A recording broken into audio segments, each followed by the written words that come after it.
Hi, everyone.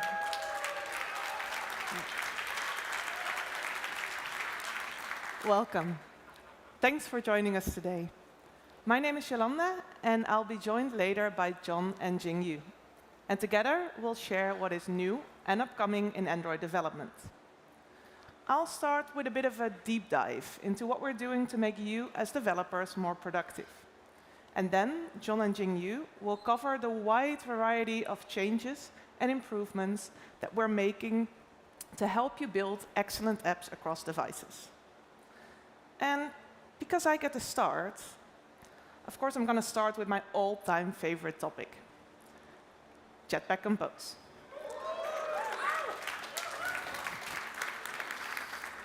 Now, I was actually preparing this talk, and I was looking for some inspiration, right? And so I watched the 2019 talk, the What's New in Android talk back then. And it made me realize that we've come such a long way. Back then, we introduced Compose as this new UI toolkit for all of you to try out. And now, Compose is our recommended toolkit for building UI on Android. And year over year, we see the adoption grow. We are now at 60% of the top 1,000 apps using it and loving it in production. And Compose gives us the features, the performance, the stability, and the libraries that you need to help build you beautiful, adaptive apps. And also to build those apps faster, so that you can be focusing on those things that truly matter to your users.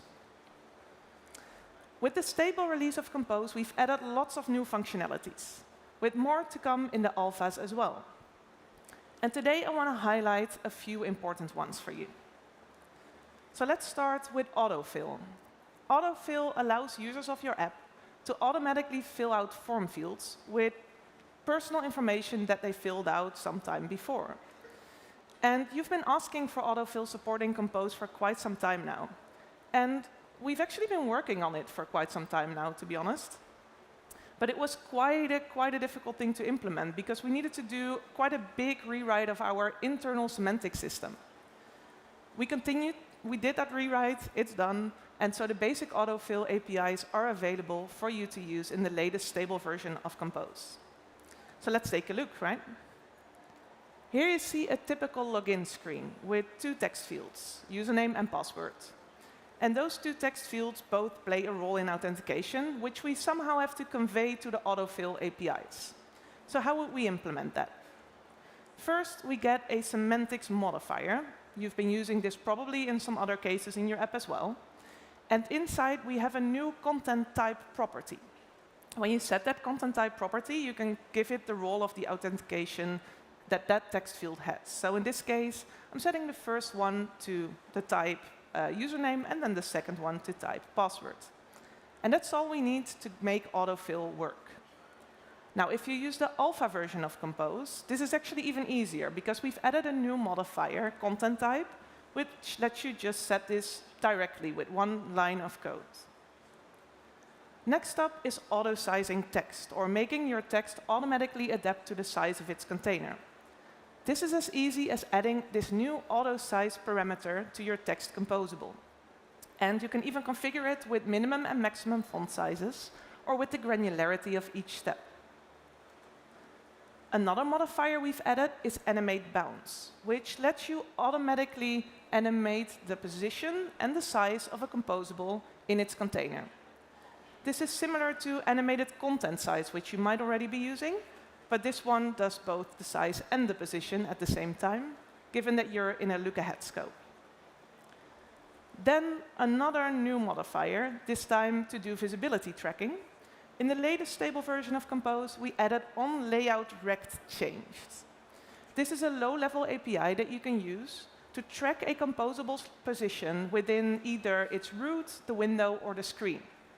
And it unlocks various use cases, mostly related to visibility tracking or position tracking. Now, it's similar to on-globally positioned, which you might already be using to track the location, but this one is more performant out of the box, and it allows you to add throttle or debouncing, which makes it okay to use for use cases like tracking the location of an item while you're scrolling a lazy list. And in the alpha versions of Compose, we've added some higher-level APIs on top of this low-level API, which are very, very specific for various use cases. So first of all, we added on-visibility changed, which gives you a callback anytime the visibility of that composable changes. So it enters or it exits the viewport. This is great for use cases like automatically playing or pausing a video when it comes into view. And we're actually using it in Androidify. We've also added on first visible, which is great for use cases like impression tracking, because it gives a callback anytime a composable has been in view for a certain amount of time. So you can already start using this stable on-layout rect change modifier in your stable version of Compose, and then you can use these higher-level APIs when you use the alpha version. You can learn more about these APIs and many more in the 2 brand new technical talks that we're releasing as part of this year's I/O, for best practices in text input and best practices in accessibility. But we haven't been focusing only on adding new features to Compose. And new features also shouldn't be the only reason why you're upgrading your Compose version. Another consideration is performance. When you run your app on older versions of Compose, you might sometimes see some jank. This is what some of you have mentioned. When you run older versions and you run them on lower-end devices, there might be some jank. In this case, we're using an internal benchmark project. And in that internal benchmark project, we've just built an app, and we're running it with versions of Compose from 2023. We're running it on a Pixel 3a device, and we're seeing jank rates of about 2%. Now, what we did is we kept the source code exactly the same, but we updated the version of Compose. And so what we see is that with later versions of Compose, this jank rate already drops to about 1%. Then, if we update the Compose version to March 2025, this drops to less than 0.5%. And with the latest stable version of Compose, we hardly have any jank left. We're at less than 0.1%.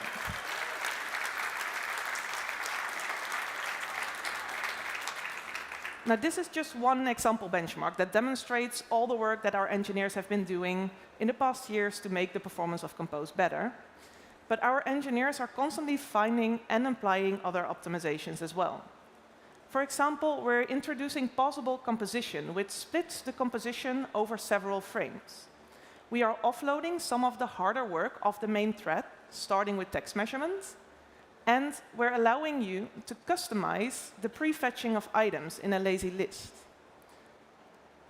So between these new features that I just mentioned and the performance updates, now really is a time for you to prioritize upgrading your Compose version and get access to all of these added benefits. Now, remember that I said that 60% of the top 1,000 apps are using Compose? Several of those are actually Google apps. Google Photos, Maps, and Drive, and more, have been using Compose in production for years. And recently, we've been working with these app teams to improve the stability of our Compose releases by catching bugs at an earlier stage. Because some of you have mentioned that upgrading Compose versions can sometimes be difficult. So let me show you a little bit more about how we did this. What you're used to is that whenever we have a Compose change, we merge this into the Compose main branch, and then it goes through this alpha, beta, RC, and stable release cycle. But for Google Apps, this actually works a little bit differently, because all of the Google apps share a single version of Compose among them. And we used to update that version about once a month. But recently, we've been working to update that about once every day. So any change in Compose that makes it into the main branch actually makes it to all of these Google apps within days and can make it to millions of users within a week. Now, that also means that for new features, we are adding feature flags to make sure that we allow for early testing by these Google apps or by you in alpha versions of Compose. And you can test them, and you can let us know if there are any performance regressions or bugs with the implementation. And so we have this quick iteration of testing out new functionality. And at some point, whenever the changes make it into a beta or a stable version of Compose, they've often been running in production in these Google apps with millions of users for weeks, if not months. That should give you a lot more certainty in upgrading to the latest Compose stable version whenever it comes out. Now, another stability improvement that we did is that we did a big sweep of all of our experimental APIs. You shared with us that having too many of these experimental APIs can sometimes make the API service feel a little bit less stable. So we went through them, and for many of the APIs, we cleaned them up and made sure that we could stabilize them. But some of them were actually experimental for several years now because we eventually wanted to get around to fixing them. But they're either good enough as they are, and we stabilize them now, or we deprecated them and we will remove them for now. So with that, we reduced 32% of the experimental APIs over the course of just 1 year. And looking at some of the biggest contributors, Foundation and Compose UI, that number even increases to 66%. So this should give you much more security in using stable APIs when you're using Compose. And also, we plan to remove even more of those in the future as well. Now, so far, I've been talking about... Thank you. Now, so far, I've been mentioning Compose, and I've been talking about all the core modules, right? Foundation, runtime, UI, etc. But actually, we are working on a wider suite of libraries. Compose is part of the set of Jetpack libraries, and we've been working on adding Compose support on more of these libraries as well. You've heard a little bit about this in the developer keynote, but I wanted to expand a little bit more in this talk. So first of all, any app has navigation, and we've heard that the Jetpack navigation solution can sometimes be challenging in a Compose world, especially when you're dealing with the backstack or with hoisting state. It doesn't seem to quite fit that use case. And so we sat down and we re-envisioned what we think Compose should look like, what we think navigation should look like in a Compose world. And thus we're introducing Navigation 3, a first alpha of a new artifact that makes it much easier to work with navigation in a Compose app, because this is built with Compose and using Compose. And so let me show you what that library offers. The library makes it easy to do transitions between different destinations using animations, to implement predictive back, or to create shared element transitions. It has a flexible layered architecture that is adaptive out of the box and works across form factors, including XR. And it even has a material design integration. But most importantly, it is fully customizable. So if you need more control, we give you all the control you need. You can, if you want to, control the full backstack and implement navigation exactly the way that it is needed for your app.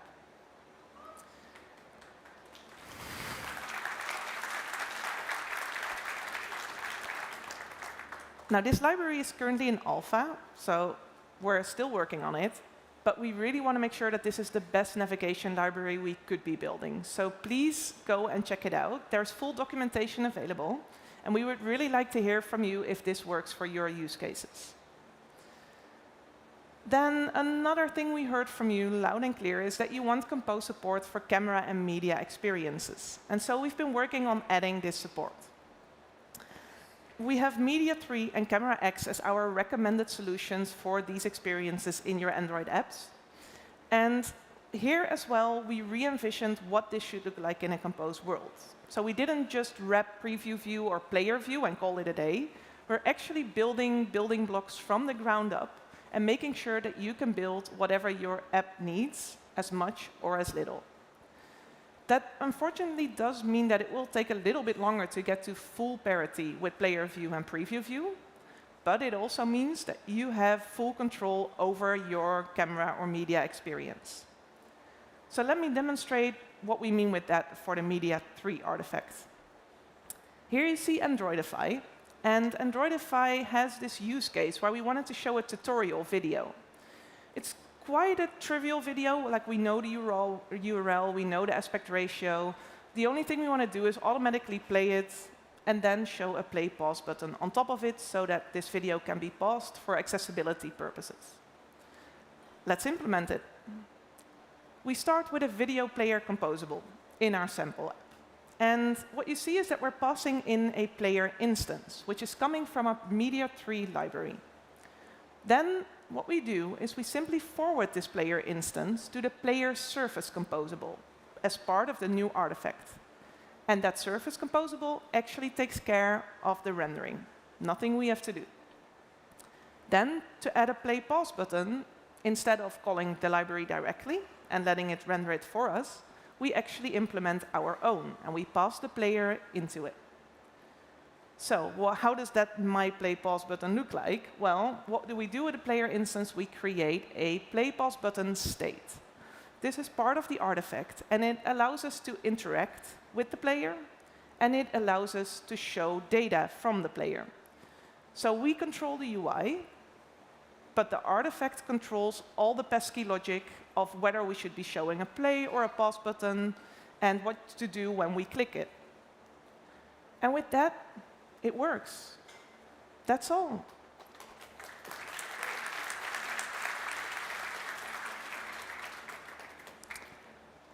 And with that, you saw how Compose makes it easy and how it has all the features, performance, stability, and libraries for you to build apps.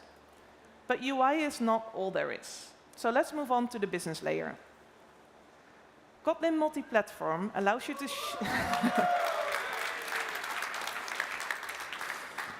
allows you to share business logic across platforms.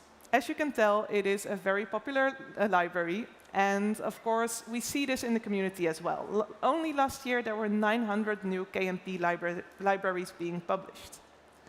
And within Google, we also support KMP, and we make sure that where it's possible and necessary, and where it's logical to share business logic in our Jetpack suite of libraries, we add KMP support. So last year, we already stood here and we discussed room, data store, and collections. This year, we're adding saved state, view model, lifecycle, and paging to that list of stable support. Now, what do I mean when I say stable support? Because KMP is vast, right? There are so many platforms that our code could be running on.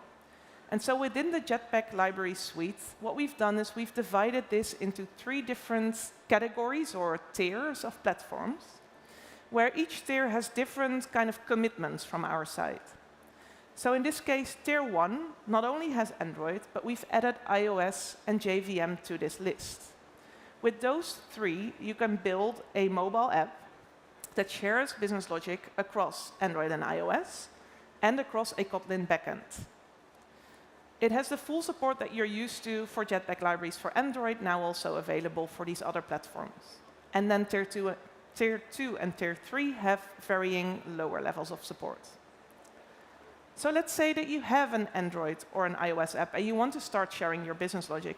Where are you going to start? My 2 colleagues, Ben and Dustin, have also created a technical talk that you can watch that helps guide you through this process. We also published 2 new code labs that guide you through the process step by step. And within Android Studio, we've added a new KMP module template. So given that you have an Android app already in Android Studio, you can get started through this module template as well. Now, I'm talking about developer productivity. I discussed Kotlin Multiplatform. I discussed Compose. Of course, I have to talk about Gemini in Android Studio.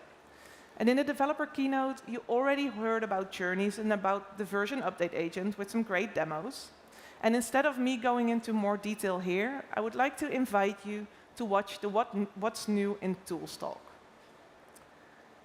With that, we've seen how Kotlin Multiplatform, Compose, and Gemini in Android Studio help you be more productive.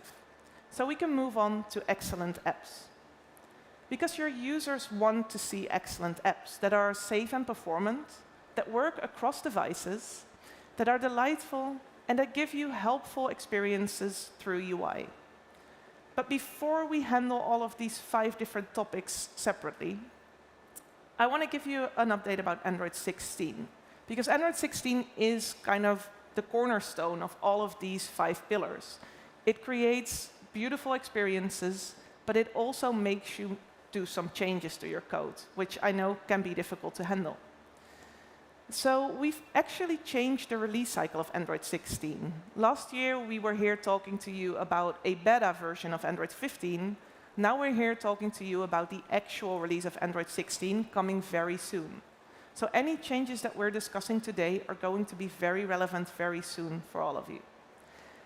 Also, at the end of the year, also new change, we're adding another minor SDK release. This one does not have any breaking behavior changes, only new APIs that you can opt into if you want and can help you build these excellent apps.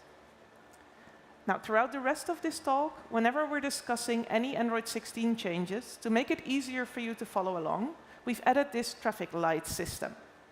So whenever we're talking about an awesome new feature or a new API, we will add this green light that gives you an indication that you're allowed to update, but we're not forcing you to do anything. Then orange means a required change, but only when you update your target SDK version. So you are in charge on timing on this one. And finally, Android 16 required changes, the red ones, are those that will be effective regardless of your target SDK version. So when you see this red symbol, you probably want to look out and start testing your app. And with that, I would like to hand it off to John to start talking about how to build safe apps. Thank you.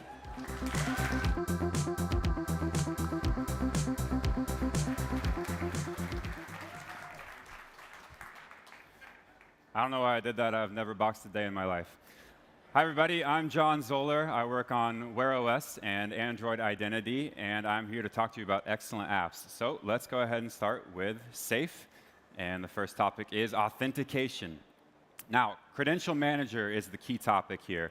This is our unified auth API. It is a simple and secure solution for users, and it is interoperable across the universe. It supports credentials, sign in with Google across all form factors, passwords also across all form factors, and then passkeys with phones, tablets, Wear, and XR. But this is table stakes, right? You already know all this, and this is what's new in Android. So we've got some new stuff for Credential Manager. First is digital credentials verification, digital credentials verification. This allows you to verify IDs for age content checks, academic degrees, all kinds of stuff like that. And the best part is it's built right into the Get credential flow. So you're already used to that kind of logic. All you have to do is furnish that API call with a digital credentials object, and it takes care of the rest for you.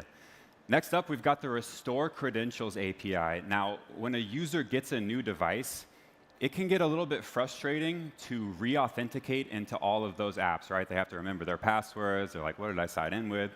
So we've got Restore Credentials for you. Now, this is great because it allows users to auto-authenticate into their app on orientation when they set up a new device, right? So this is a great option for users, really helps engagement. And it's the same story as before. It's just the Get Credentials call. You set it up with a Restore Credentials option, and that's that. Check out these resources. You can learn more about both of those topics. All right, Privacy Sandbox. Now, we know you love 3P code. It's great. You don't have to own it.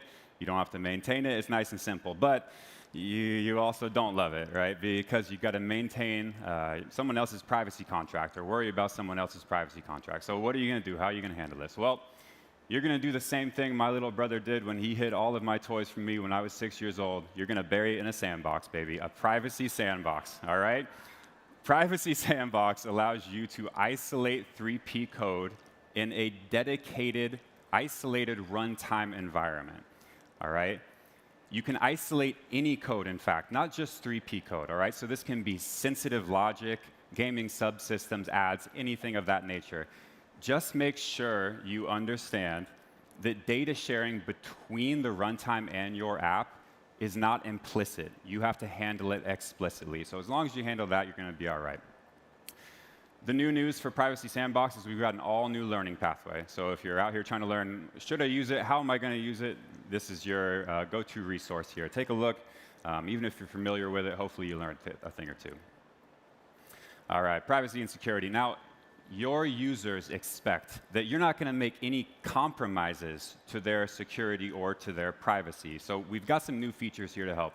We've got a lot of new features in privacy and security. I picked my favorite two, but wow, there are a ton. So first up, Android Advanced Protection Mode. Now, this is a suite of security features that users can toggle on in their device. I'm not going to list them all, but your app might be affected depending on what kind of app you have, all right? So take a look into this, and if you're affected, you will need to integrate UX with those features to account for that. It's really simple. The code looks like this. You just opt into the permissions check. The API is dead simple. It's just 2 callbacks and a Boolean. So have a look at the documentation for this and give it a shot. Next up is theft protection with identity check. Now, this is for apps that have sensitive user actions. Think like a banking app where you need to check the amount of money in your account. This, I see people excited about this already. This is great because if you're in an untrusted location, identity check is going to enforce an extra layer of biometric security so that you have to put in your fingerprint if you're in a location where your device is not familiar with. So it adds a lot of security, and once again, the code is really nice. You just check to see if identity mode is active, identity check is active, and if you do, you add the extra biometric prompt API like you're probably used to. Oh wow, this is a huge water. The resources for that are right there. Next up, Health Connect. All right, everybody, sit up straight, take a deep breath, be mindful. I'm going to take a drink of water because, you know, to health. If I can get this thing undone. There we go. Cheers. All right. So Health Connect is great because it allows you to share users' health data between apps. You're able to find insights about things like sleep, movement patterns, all kinds of different health data. And it is growing rapidly. We've got 50% active user growth over just the last 6 months. It's incredible to see it grow so much. Adoption is flourishing. We've got new apps. We've got Flow. We've got Runna. We're even picking up Garmin next month. So this is an exciting time for Health Connect. And we want to help you connect to this growth. Did it? No? OK, that one fell flat. That's OK. All right. First up, first new thing for Health Connect, medical records APIs. We've got a couple new ones there. Now, this helps you consolidate health data. You can read and write things like allergies, immunizations, and other kinds of health data to enable richer experiences. This helps make your health apps more informed and provides users with like vital, everyday medical context. It's nice to see there are a couple different APIs in this suite here, but I'm going to direct you towards the medical data source API. Now, I moonlight as an MD, actually. I've been doing brain surgery on the side. It's pretty easy. And if I add my brain surgery clinic to this medical data source object, I can use it within my app for all kinds of logic. You should give it a try, too. You can provide your users all kinds of new data. We're adding 2 new data types as well. First, we've got background reads. This helps you provide timely insights to your users. And second, we've got history reads. This allows you to help your users spot trends over time, which if you've used Helps apps is really helpful. The code for both of these is very similar. You just need to check the availability and the permission of either read type And then for background reads, schedule a periodic work builder. And for history reads, just make sure you set a data origin, and we'll take care of the rest for you. So here are the resources for both of those. Take a look. Next up, performant. All right, before I start performant, I got to say, if your app is as performant as this AC, you can just take a nap. You won. All right. Let's get started on performance. So runtime performance. This is critical for a nice app. I think all of you know when you have great runtime performance, it helps your Play Store rating. You can earn really good Play Store ratings if your app is nice and smooth and performant. So the first feature for this is R8. Now, this already exists. We're just encouraging you to go ahead and add it to your app. You add minify enable to your Android manifest file. It's really simple. That's all you have to do, and you get this huge suite of benefits. It's reduced ANRs. You get improved startup and runtime performance. So R8 is great. We've got a whole new set of guidance for it. Go ahead and take a look at that. Next up is the UI Automator API. This one is pretty self-explanatory. It automates UI. So if you're writing benchmark tests for your UI, this helps you do it. You can automate and manipulate UI. Once again, I've got my brain surgery clinic I'm testing out there, so it's going well. All right, if you're going to have good runtime performance, you got to have good battery performance. Users love good battery performance. So we've got some new features here. The first one, we've got a new core Android vitals metric. This is excessive wake locks. Now, this is a battery drain proxy metric. And the deal here is that wake locks are really heavily impacted by job execution duration. So we've made some optimizations here, and we've got some new quota enforcement. So this applies to jobs in the active standby bucket, jobs running concurrently with a foreground service, and jobs started from the app visible state. So take a look at your app, account for that if necessary. We've got some resources for you as well. And the other thing for battery, set expedited. We are migrating off set important while foreground and on to set expedited. So if you're using that call for SDK 36, you need to go ahead and make that migration. And those are the resources for that. All right, switching over to adaptive, or across devices, that is. But the topic is adaptive. So we learned a little bit more about this today, but here's the section here. It's important to be adaptive, you know, or else you might walk into your first day of kindergarten and tell little Stephen Rigdon that he's coloring corn teal instead of yellow, and then you get punched in the face. And you should have been more adaptive. The consequences won't be that severe for you, I hope, but the point still applies. So we're talking about large screens here, focusing on SDK 36, of course, with devices larger than 600 dp. And for these devices, certain manifest tags are going to be ignored. So we're talking about screen orientation, resizable activities, and aspect ratios. Now, for those, you got to throw out all these assumptions about how they're going to act with activity recreation. You're going to have to go ahead and handle that explicitly from now on. So if you don't, you could run into some consequences. You'll have null states in activities. This could cause a crash. You'll have UI spacing logic. Could also cause a crash. Or just sad-looking UI, which could cause an emotional crash or something. Not quite a crash, but you get it. We realize this is an important change. It's far-reaching, so we've got some limitations here to prevent it from hitting everybody at once. First of all, it's only SDK 36. Second of all, it's no games. Third, only big screens. We've mentioned 600 dp. Fourth, users can have the option to opt out of this change. And fifth, you can have the option to opt out as well, temporarily. Eventually, we are going to enforce this a little bit more, but for now. Speaking of that, reorienting and resizing, these are already current concepts. So no matter what your Android version is, you should take a look into this. It's going to help you prepare for the future, and it's going to help you gear up to support 500 million new devices. When you are able to support cars and XR, it's a whole new set of devices for the future. So if you want to learn more about this, you could jump into a wormhole and do the whole time paradox thing, or you could just attend tomorrow's Adaptive Android talk with Alex and Emily. All right, Wear OS, going from the biggest devices to the small, the cute little boop, boop, boop. Oh, I love Wear OS. Okay. First feature for Wear OS, watch face push. Now, this allows you to create your own watch face mobile marketplace apps. Instead of having to upload your entire watch face lineup one by one to play, you get to use cloud storage. You can take things straight from the cloud to your watch. It's really convenient for users. It's a nice, easy API. Go ahead and take a look. We're also updating health permissions granularity. We're making them more granular for users to give them more control over their health data. We are deprecating those two permissions and replacing them with the four permissions on your right, which I'm not going to read all of those. But the most exciting update for Wear OS is the Wear OS 6 developer preview. This is available in Android Studio right now. I'm clapping, even though you're not. I think this is pretty cool. This allows you to leverage Material 3 Expressive. It's optimized for Wear. It's got a whole set of features just for Wear.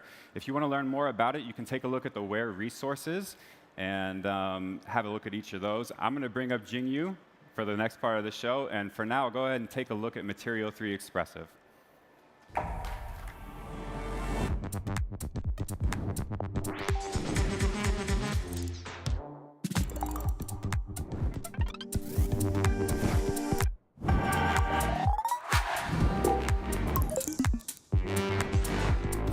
Create a playlist for a 10-minute mile run.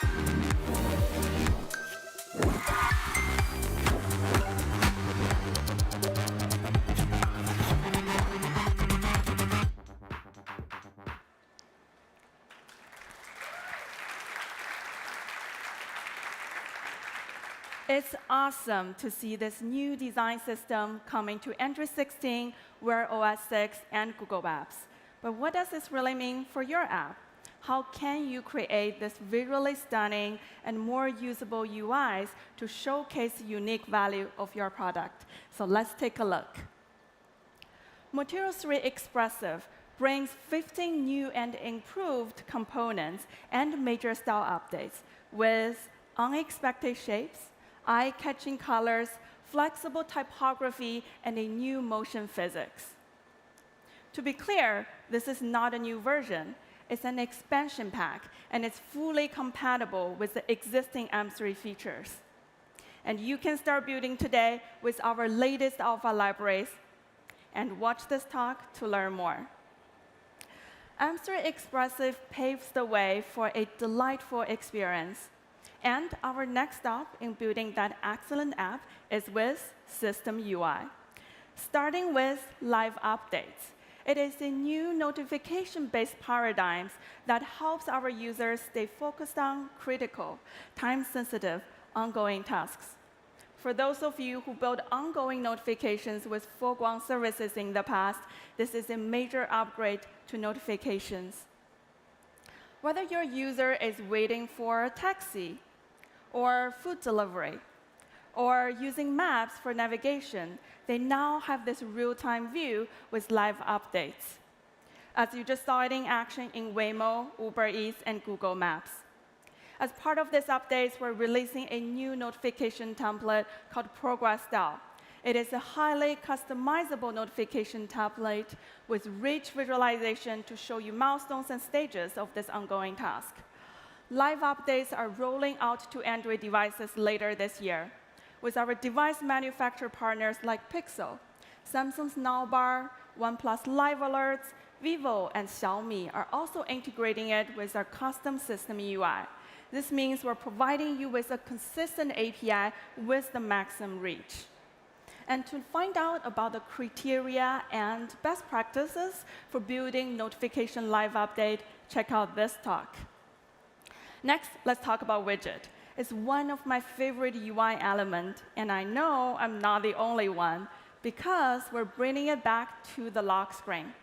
Hub mode is already on Pixel tablet and soon coming to mobile phones as well. Alongside Hub mode, we're also boosting widget discoverability on Google Play by recommending the highest quality widget and adding a new feature for that easy search. To find out about the quality of widget, check out this documentation.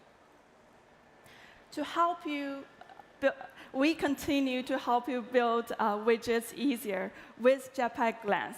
Glance 1.2 is now available in alpha, providing you with better preview of your content, and the new canonical layouts are available in Figma. We heard your feedback that you want to measure the impact of your widget to understand your users. So we're introducing the new Widgets Metrics API available this year, so you can get insights of your widget's impressions and interactions. Through all this effort, we want to increase your ROI for widget development. As our partner SoundCloud has shared, they were able to implement widget within just 2 weeks using Jetpack Lens and found that their users were interacting with it multiple times a day on average to get read back within their application. Now that we've covered the screens outside of your app's UI, let's switch back to within your application. There are 2 behavior changes that might impact your app: edge-to-edge and predictive back. First, edge-to-edge. Starting Android 16, there will no longer be an opt-out option. So when you are updating your Target SDK version, make sure your app content is not obscured by the system bars. To help you handle window insets appropriately, check out this documentation. We already mentioned that Predictive Back is being integrated into Compose Adaptive and Navigation 3. This is the final update in Android 16. Predictive Back is enabled by default for back to home, cross apps, and cross activity. And our animations are available for 3-button navigation as well. If you are currently intercepting the back event, make sure you're updating your app and migrate to our supported back navigation APIs. Otherwise, no action is needed from your app. And for those of you who are currently not able to migrate, a temporary opt-out flag is provided. You've already heard that Compose support for Camera X and Media 3, but we're adding a lot more features to help you build this rich and engaging media experience. So let's take a look. We offer built-in effects in Camera X and Media 3, which are designed to work seamlessly together. With the effects frameworks shared across these libraries, you can define an effect like grayscale once and use both in Camera X during capture and Media 3 when editing. In Android 15, we introduced the auto exposure mode, which leverages the device's camera sensor and ISP to brighten up the preview stream. But what about the devices that don't have the auto exposure mode? So this year, we introduced the Google Low Light Boost library that leverages the computational photography techniques and machine learning to dynamically adjust the brightness of the camera stream in real time. This extends the feature to more devices, from Pixel 6 to 9 series, as well as the Samsung Galaxy S23 Ultra to S25 Ultra series. If your app offers a fast-paced, swappable video feed, this update is for you. We launched the Preload Manager API in Jetpack Media 3. It allows you to preload multiple media sources, and is designed to optimize short-form video playback with Axel Player. Especially when implemented with a scrolling list of videos, you will get faster app startup as well as more smooth user experience. Use the default preload manager to get that out-of-the-box implementation, or if you want to customize how much Axel Player tries to preload, then use the target preload status control. Next, an audio update. If you want to preserve battery and provide a better performance for your users during long audio playback with the screen off, Android 16 introduces the native PCM audio offload feature to the Android NDK. At its core, it lets the Android system to offload the primary audio processing to a dedicated hardware like DSP rather than the CPU. To enable it, first check that the device supports offloading the audio file's properties and format, then simply enable it by setting the performance mode. Besides these features we're adding and Jetpack libraries improvements, we're also adding a series of new features for the professional creators out there in Android 16. And to check out these features, to learn more about them, make sure to visit our documentation and watch this talk for recommendations on Camera X and Media 3. Now that we've covered building an intuitive and delightful experience, what about creating that wow moment, which is unique and helpful to your users? The path forward, as I believe, is through this intelligent experience powered by AI. If you're like me, you can feel the future of truly intelligent, personalized, and agentic experiences getting closer than ever. In Android, we've been focused on using this technology to solve real problems. During the keynote, you already heard that we're expanding Gemini, our powerful and helpful assistant, across devices. So instead, I'll focus on how you can build this intelligent experience in your app. For years, backend servers have been doing the heavy lifting for AI features. But now, Android is bringing AI directly into the hand of your users with on-device Gemini Nano model, as well as APIs to allow you to access our bigger models on the cloud. And like this, you no longer need to rely on backend server to build that incredible AI feature. Our unique strength lies in pushing the boundaries of what's possible on device, introducing GenAI API, which uses Gemini Nano under the hood. It's straightforward to implement with a few lines of code. After defining the AI task, you want to set the options to get the model's input and output processing. Make sure that the device have the model and features available, then simply run inference.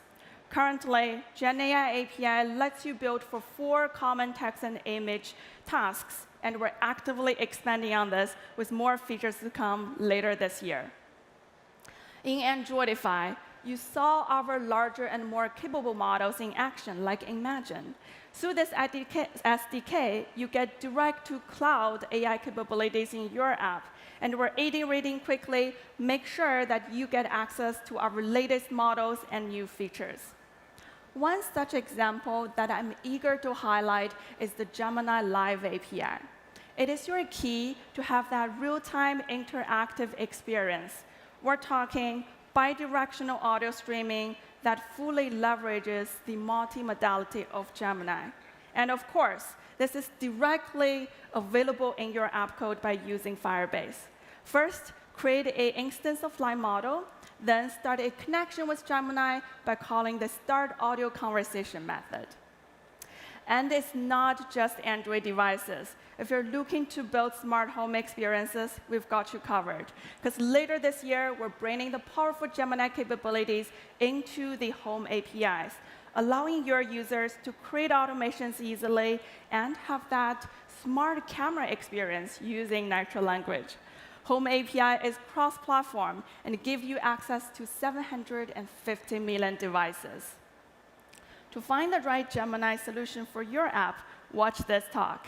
Explore our documentation for the latest model updates and APIs, and use our GitHub sample catalog to get started quickly. We covered a lot today, from the incredible potential of Gemini in your apps, the updates and features in Android 16, to the continuous evolution in Jetpack libraries. It is our commitment to help you build that excellent app, which is safe, performant, intelligent, and absolutely delightful across devices. And with that, that's a wrap on what's new in Android. Thank you all.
Hey everyone, my name is Hareesh, and I'm the developer and monetization lead for Google Play. This is the last session of the day, and you probably had a very long day. So deeply appreciate that you're still here, and I would like to extend you a warm welcome. It's an honor to be here to share the exciting new ways that we have been working to support your success. Everyone at Google Play is passionate about connecting users with experiences that they will love, while empowering developers like you all to build successful businesses. Your partnership is essential for that mission, and I want to thank you for all the ways that you've been working with us to improve Play. Our Android teammates earlier showed you how we are helping to lower your developmental costs. Now, I'm excited to share how our Play teams are helping you maximize your business results. First, I'll share how we are helping your apps and games succeed with powerful tools and insights throughout your life cycle, that is from testing all the way to monetization. Then Mekka will tell you how we are building an even more content-rich Play that keeps users deeply engaged and has them coming back for more, and how these enhanced discovery and engagement opportunities can help you drive your revenue growth. Then Jiahui will talk to you about how we are making Play the best place for your games with cross-device growth and gamer engagement enhancements. Now, that's a lot to cover, and there's a block party waiting after this, so let's get started. We'll begin with the latest tools that we have developed to fuel your growth. We are proud to bring your apps and games to over 2.5 billion users worldwide.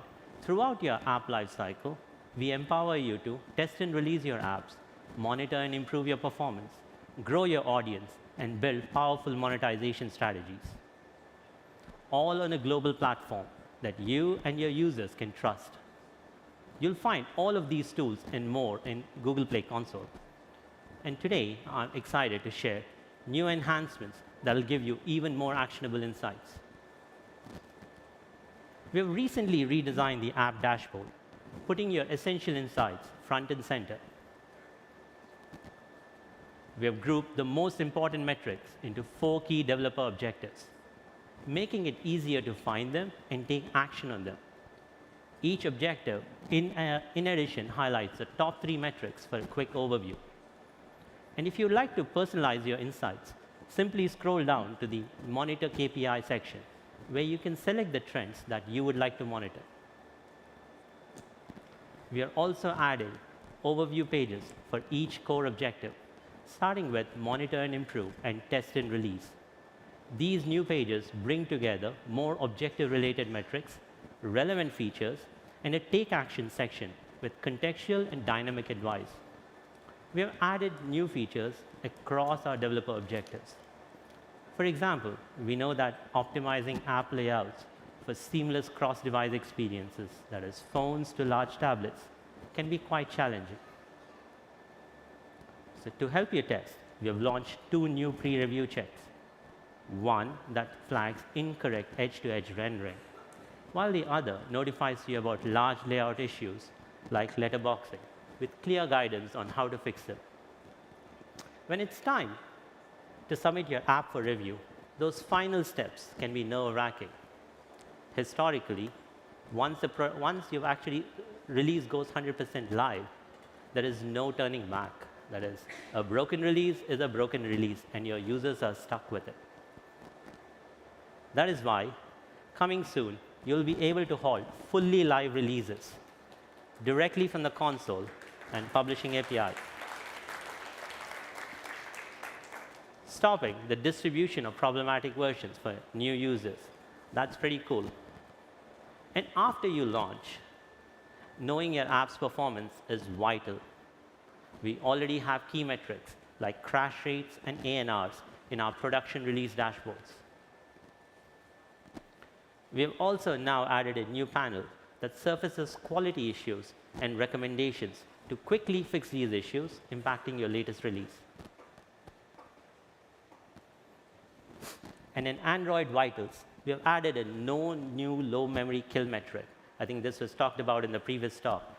This new insight helps you track down when your app is closed by the system due to low memory. And for the game developers out there, monitoring this is crucial, as any interruption to gameplay can be highly frustrating to your gamers. And finally, we are discussing with OEMs on how to define consistent benchmarks for technical quality across Android devices. So just last month, we launched the first of these new metrics in beta, excessive wake locks. I think this is the leading cause for battery drain. A strong store presence is crucial for attracting the right users, especially leveraging custom store listings for different audiences. To help you streamline your listings and to keep your visuals fresh, we are now launching the new asset library. Soon, you'll easily be able to upload files directly from Google Drive, organize and search for assets using tags, and even crop assets. To better understand how your store listings are helping you acquire, engage, and re-engage users, we are introducing the new store listing open metrics. With this, you can also see opens and open rates, covering everything from initial engagement to installs and ongoing engagement. Opens will be a very key metric for you to monitor alongside acquisitions and pre-registrations. So log on to Play Console today to check out all of these features and more. So changing gears a bit, let's talk about monetization. I'm excited to tell you about all our platform-wide initiatives that will help you grow your business revenue. Our investments focus on helping users be ready to make a purchase, no matter where they're in the world or where they're in their user journey. So to help you maximize revenue, we're continuously working to reduce buyer onboarding friction so that more users are ready to make a purchase. Last year, we announced several initiatives like proactive payment setup, cross-Google payment applications, and seamless biometric authentication. Now, these efforts have driven higher conversion rates and new customer acquisition for your business. And this year, we're continuing that commitment by focusing on reaching users throughout their purchase journey. That is, from before they make a purchase to during the checkout experience, and even after they've completed a purchase and navigated away from your app.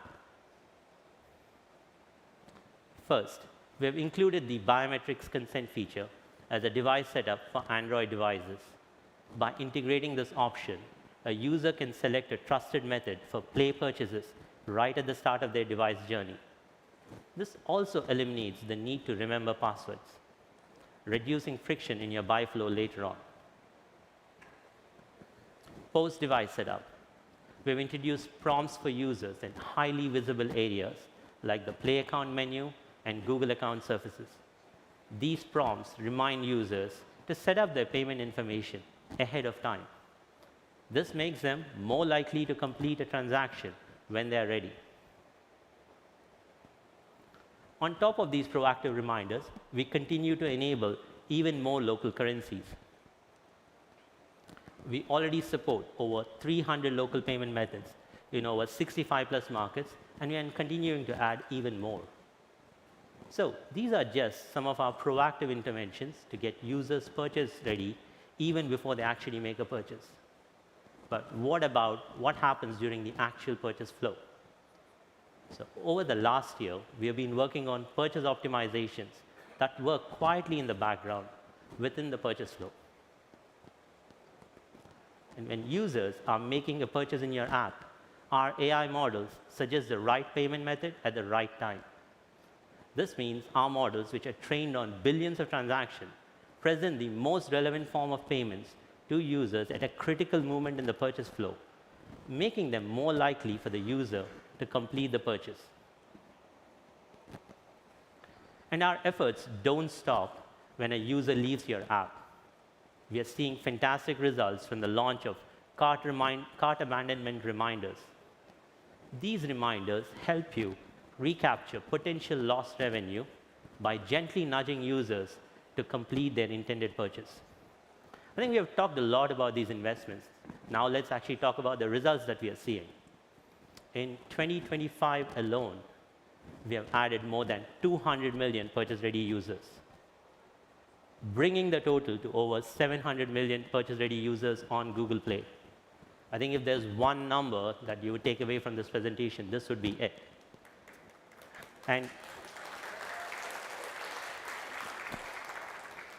And this one, it's not just a big milestone or a large number. I think it translates into tangible benefits for each of you. Global conversion rates are up 3% just this year alone.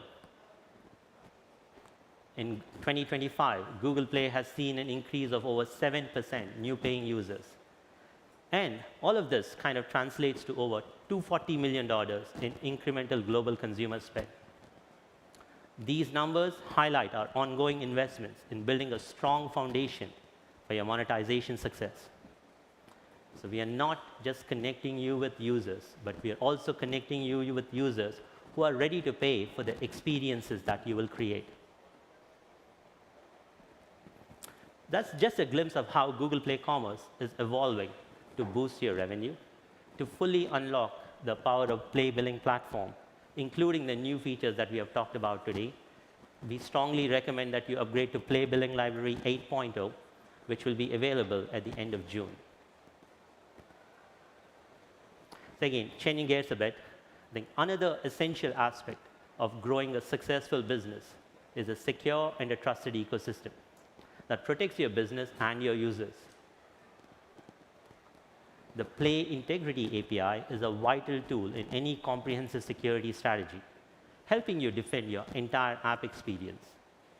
It's crucial in preventing abuse that can lead to revenue loss and also harm your user base. Developers who have been using this API are seeing over 80% lower unauthorized usage compared to other apps. That means less fraud, less cheating, or data theft. And we are continuing to evolve this Play Integrity API to stay ahead of all the threats that are out there. So today, we are rolling out stronger verdicts for all developers with no additional developer work required. This makes it faster, more reliable, and more privacy-friendly to check if a device is trustworthy. Developers can also now check if a device has recently installed a security update, I think which is very important for apps which are protecting sensitive actions. Finally, our device recall feature is now in public beta. With this, you can now detect if a device is being reused for abuse or a repeated action, even after a device is reset, or an app is uninstalled and then reinstalled. And it works in a privacy-preserving way without the need for persistent device identifiers. This is a powerful new defense to help you maintain a high-quality, secure experience. You can express in this beta at the link shown below. We're continuously investing in making Play one of the safest and the most secure platforms. This safeguards your business from bad actors so that you can focus on innovation and expansion. Building on that foundation, we'll now share how we are enhancing user discovery to fuel that growth further. Next, I'm pleased to invite Mekka to the stage and share how Play is becoming an even better place for your apps and content. Thank you.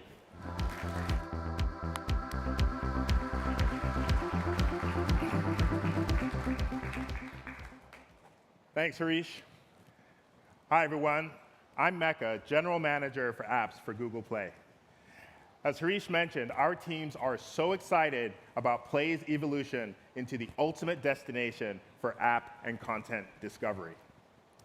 We're not just helping people find the apps that they need, we're creating engaging experiences that draw them back again and again, unlocking more opportunities for discovery, engagement, and monetization for your apps and content. Last year, we shared our vision for an indispensable, content-rich Google Play. It's already proving successful for app businesses, with year-over-year metrics showing over a 25% increase in monthly visitors on Apps Home, a 10% increase in acquisitions. And most importantly, this is leading to a double-digit growth in app spend for those monetizing on Play. Today, I'll update you on that vision, including some major updates to the tools helping you take full advantage of this new Play by driving discovery and engagement both on and off the store. And finally, building on Hareesh's commerce updates, we'll also delve into some new subscription capabilities to convert that increased user activity into revenue growth. So let's dive in. Play is becoming a must-visit destination by offering people the personalized experiences they're looking for. Last year, we began introducing new features like curated spaces, which help users discover more app content relevant to their interests.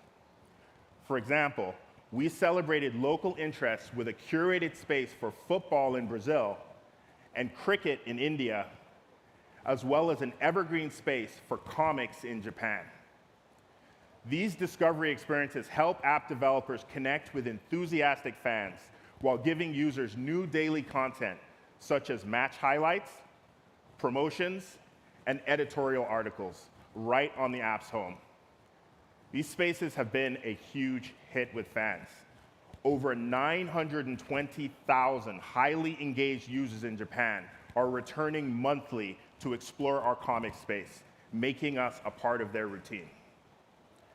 And of course, with more people visiting Play to explore their favorite topics, it also increases the opportunity for them to discover more apps and content across Play, and ultimately guides those users into your apps. Based on the success of the existing spaces, you can expect to see more this year, featuring an even wider range of countries and interests. But we're not stopping there. We're making the Play Store even more explorable by offering users a deeper experience. Introducing Topic Browse Pages. Topic Browse Pages present relevant, focused, and visually engaging content on a specific topic, say a movie, TV show, or sports game. They empower users to explore and deep dive into the featured topics by clicking through an interactive browsing experience. We leverage our large user model to reach the right users and help them discover these pages across various touchpoints, such as store listings, search, and the app's home. We're starting with media and entertainment topic browse pages. Now, for example, fans of the movie Wicked can find all the relevant information in one place, such as trailers, ratings, cast, where to watch, and related content.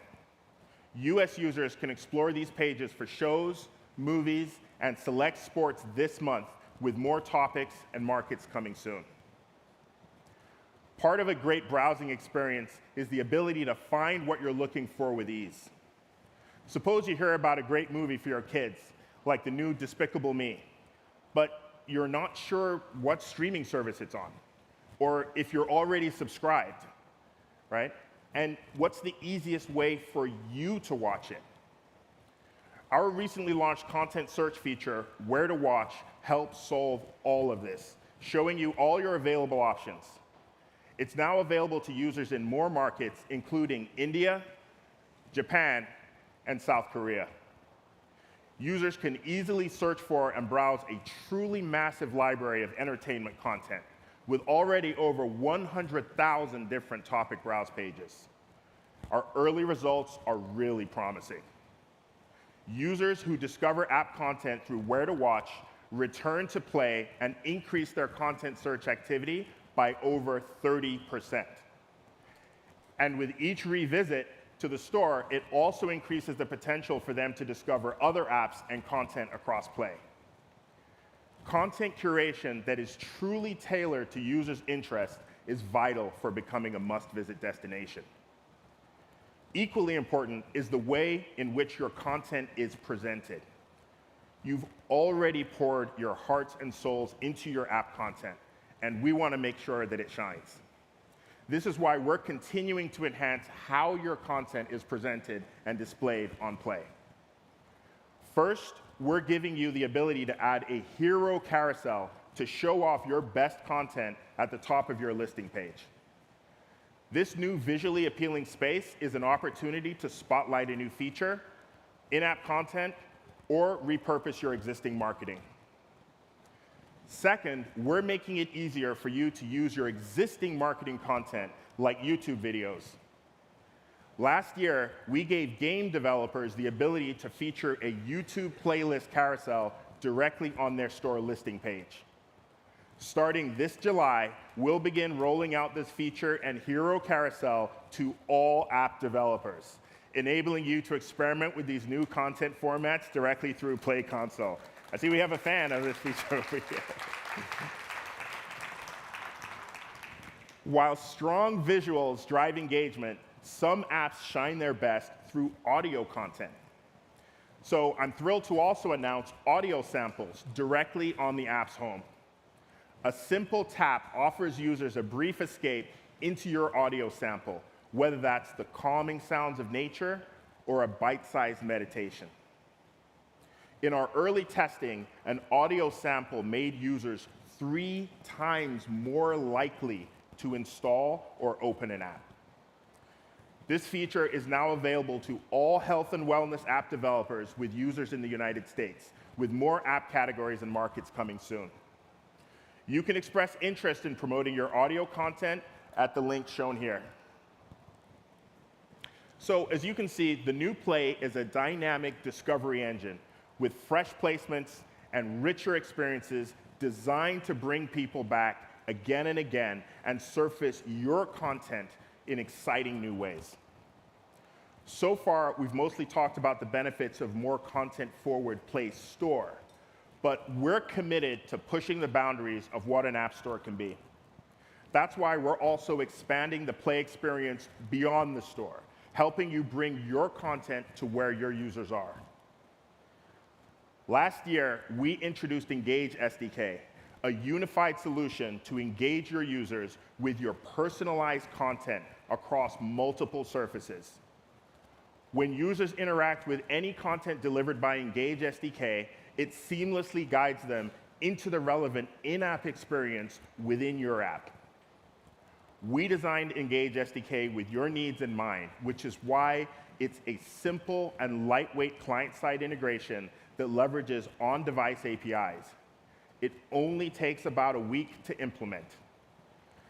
And because the content stays on the device, it maintains the relationship between your users and your installed app data. Plus, it presents your iconography and content as intended for strong brand recognition. Integrating your app with Engage SDK unlocks Collections, our full-screen, immersive surface that brings your content directly to users' home screens. Collections is the first on-device surface powered by Engage SDK, and it offers multiple ways to engage your users. First, it allows your users to effortlessly pick up where they left off within your app, whether that was listening to a playlist or completing a purchase. These continuation journeys are the cornerstone of the Collections experience and appear at the top of most spaces. Second, Collections lets you create up to 5 recommendation clusters. You can attract users back to your apps with personalized content like trending posts or special offers. And lastly, Collections spotlights your hero content in a featured cluster, a larger, more premium UI placement. But what makes Engage SDK truly special is that you don't even need to create any new content. You can simply reuse the recommendations from your app's homepage. And if that wasn't enough, we're making several updates to help you expand your reach even further. First, in addition to existing spaces like Collections and Entertainment Space on select Android tablets, we're bringing Engage SDK content to the Play Store this summer. Second, we're expanding Engage SDK to new categories. Starting today, we're rolling out travel. We all know that booking travel rarely happens in a single app session. Users research, compare, and often return multiple times before finalizing their plans.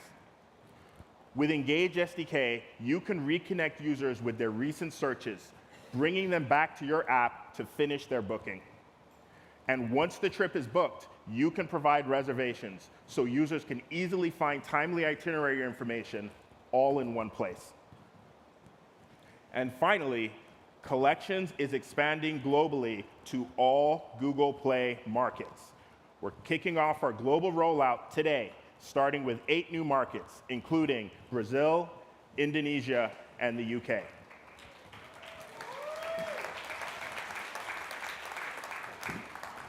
Many of our app partners are already using Engage SDK to re-engage their users, and we want all of you to try it too.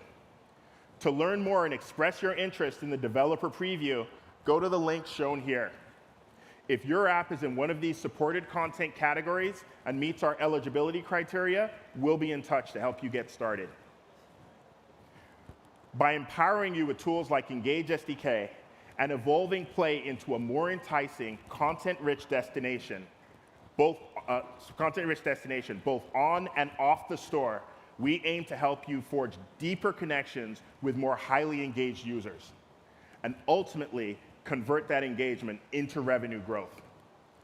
And for many app businesses, recurring revenue through subscriptions is a critical part of the monetization strategy. With over 250 million subscriptions, Google Play is one of the world's largest subscriptions platforms. We know that by offering users more convenience and flexibility, we can drive business growth and ROI. So now we're doubling down on this. We're making subscriptions even easier to use and even more flexible to your customers' needs. Let's start with streamlining your purchase flow. Google Play now offers multi-product checkout for subscriptions. This means that you can sell subscription add-ons right alongside your base subscriptions, all with a single aligned payment schedule. For users, it's one simple purchase, one price, one transaction, and everything stays in sync. And for you, it offers more control. You can decide how subscribers upgrade, downgrade, or manage their add-ons, making billing simpler for everyone. Next, let's talk about how to keep those hard-earned subscribers and prevent voluntary churn. From a recent study, we learned that 70% of subscribers that cancel due to a perceived lack of value. Many respondents said it was either due to the cost or simply feeling that they don't use the service enough. They don't use all of the benefits that you offer. To help make sure that your customers truly understand and take advantage of all of their subscription benefits, we're now showcasing them in even more places across Play. This includes within the subscription center, in reminder emails, during the purchase, cancellation flows, and other surfaces across Play. Already, this increased visibility has reduced voluntary churn by 2%. All you have to do is enter your subscription benefit details in the Play console to take advantage of this powerful capability. And for an even deeper understanding, remember that all of you can find your own cancellation responses and more insights right in the Play console. This will help you have a better understanding of why your users might be leaving. Now, let's talk a little bit about reducing involuntary churn. Imagine this. Play tries to bill your subscriber, and their payment is declined. What's the best next step? Immediate cancellation? Or giving them a chance to fix it? We've learned that by offering your subscribers a grace period where service continues, or placing their account on a temporary hold where service is paused, can significantly reduce lost subscriptions. You now have more flexibility over this. You can choose any grace period of up to 30 days and account hold periods of up to 60 days with a total combined duration of between 30 and 60 days. developers who increased the decline recovery period from 30 to 60 days saw an average 10% reduction in involuntary churn for renewals. By offering this flexibility, you can dramatically reduce subscribers lost due to billing issues. While grace periods help us recover from payment issues, we're also focused on preventing those payment failures from happening in the first place. Payment issues are another major contributor to involuntary churn. So we're helping you reduce this further by enabling users to manage multiple backup forms of payment at the Google account level. This means that they no longer have to set up a backup form of payment for each of their individual subscriptions. There is so much more to share about subscriptions that we have an entire session dedicated to it.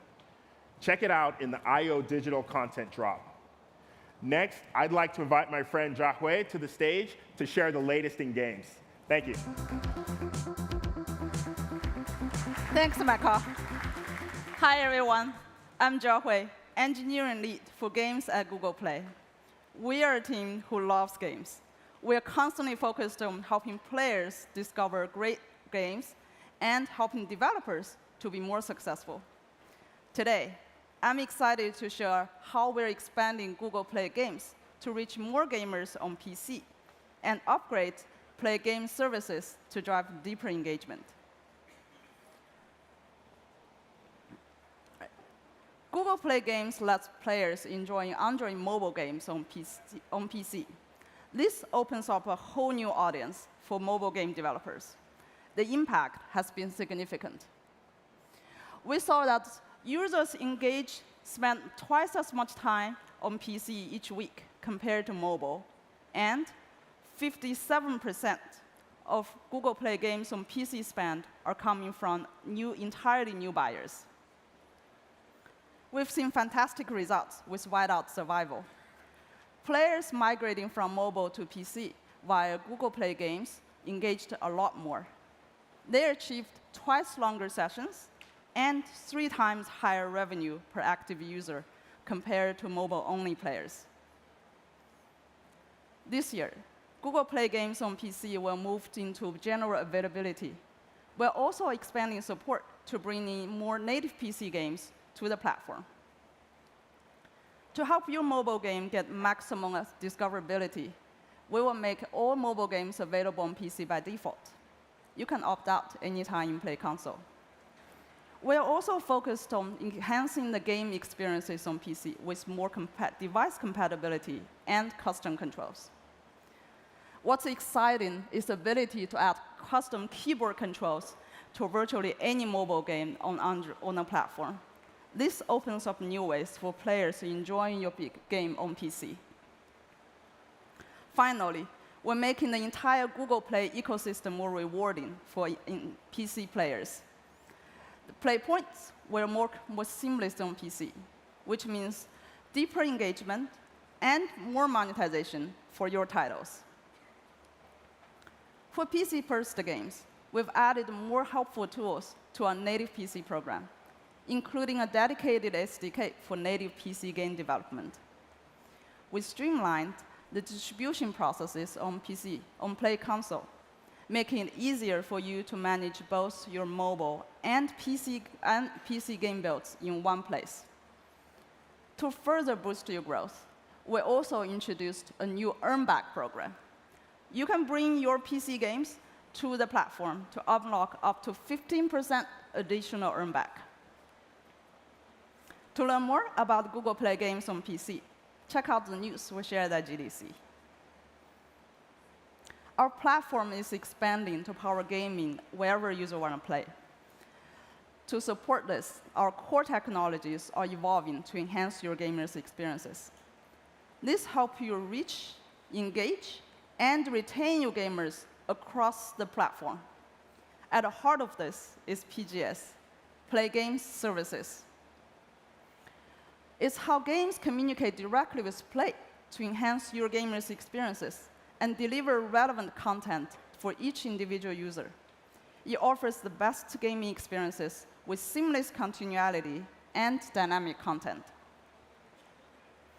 we launched the Recall API to make PGS work better with your game, with your existing identity systems. Your game can instantly recognize gamers on any Android device with PGS Identity Sync. They can pick up where they left off with automatic sign-in that connects to your identity systems. Recently, we started showing PGS achievements on game's details page. This celebrates a player's progress throughout your game and show them what they can achieve next. Players love achievements, so we've added a new search filter to help players find the game's wisdom. Play will generate achievement-based quests to reward the gamers with play points for completing the achievements. Quests have been very popular with gamers and has driven real results for developers. For example, Heyday from Supercell ran a great new user quest with us, and they saw up to 177% more installs and 18% more transactions and up to 10% higher total user spend. To be eligible for Quest, your game must participate in Play Points, integrate with Play Game Services version 2, and have achievements configured in Play Console. Creating achievements to keep your gamers engaged is now even easier. Today, we're launching new capabilities in Play Console. You can now create achievements with CVS files or import them directly. This lets you easily add new achievements and quickly integrate them into your game. To make the signing experiences more seamless for all players, we are now upgrading PGS version 1 to PGS version 2. Version 2 offers faster integration and more powerful features. To learn more about integrating PGS version 2 and creating compelling achievements, check out the video session in our digital content drop. And that's a wrap for today's latest from Google Play. We're committed to helping people discover great experiences they love and empowering you to build successful businesses. Your partnership is essential to this, and we sincerely thank you for your collaboration. We hope today's session has given you a deeper understanding of how our latest tools, discovery enhancement, and cross-device capabilities are designed to maximize your growth. Thank you for joining us today. We hope you have a great I/O.